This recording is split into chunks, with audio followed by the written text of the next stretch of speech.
a traditional structure for traditional music with its entrance the already established pub known as Gallagher's. The deal with the Gallaghers had been set, the ground broken for the project before he had been able to hack through his schedule for the time he wanted to spend here. But he was here now, and he intended to do more than sign checks and watch. He wanted his hands in it.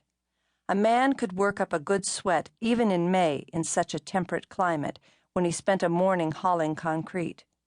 That morning, Trevor left the cottage. He decided to rent for the duration of his stay, wearing a denim jacket and carrying a steaming mug of coffee. Now, a handful of hours later, the jacket had been tossed aside, and a thin line of damp ran front and back down his shirt. He'd have paid £100 for one cold beer. The pub was only a short walk through the construction rubble. He knew from stopping in the day before that it did a brisk business midday, but a man could hardly quench his thirst with a chilly harp when he forbade his employees to drink on the job. He rolled his shoulders, circled his neck as he scanned the site. The concrete truck let out its continual rumble. Men relaying orders or acknowledging them shouted over it. Job music, Trevor thought. He never tired of it. That was a gift from his father. Learned from the ground up had been Dennis Jr.'s credo, and the third-generation Magee had done just that.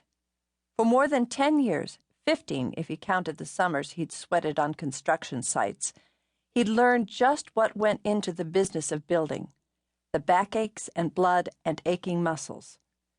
At 32, he spent more time in boardrooms and meetings than on a scaffold, but he'd never lost the appreciation or the satisfaction of swinging his own hammer. He intended to indulge himself doing just that in Ardmore, in his theater. He watched the small woman in a faded cap and battered boots circle around, gesture as the wet concrete slid down the chute. She scrambled over sand and stone, used her shovel to wrap the chute and alert the operator to stop, then waded into the muck with the other laborers to shovel and smooth. Brenna O'Toole, Trevor thought, and was glad he'd followed his instincts there. Hiring her and her father as foreman on the project had been the right course of action. Not just for their building skills, he decided, and they were impressive, but they knew the village and the people in it, kept the job running smooth, and the men happy and productive. Public relations on this sort of project were just as vital as a sturdy foundation. Yes, indeed, they were working out well. His 3 days in Ardmore had shown him he'd made the right choice with O'Toole and O'Toole. When Brenna climbed out again, Trevor stepped over, extended a hand to give her a final boost. "Thanks." She sliced her shovel into the ground, leaned on it, and despite her filthy boots and faded cap, looked like a pixie. Her skin was pure Irish cream, and a few curls of wild red escaped the cap. "Tim Riley says we won't have rain for another day or two, and he has a way of being right about such things more than he's wrong. I think we'll have the slab set up for you before you have to worry about weather." "You made considerable progress before I got here." "Sure, and once you gave us the high sign, there was no reason to wait. We'll have you a good solid foundation, Mr. Magee, and on schedule." "Trev." "Aye, Trev." She tipped back her cap, then her head, so she could meet his eyes.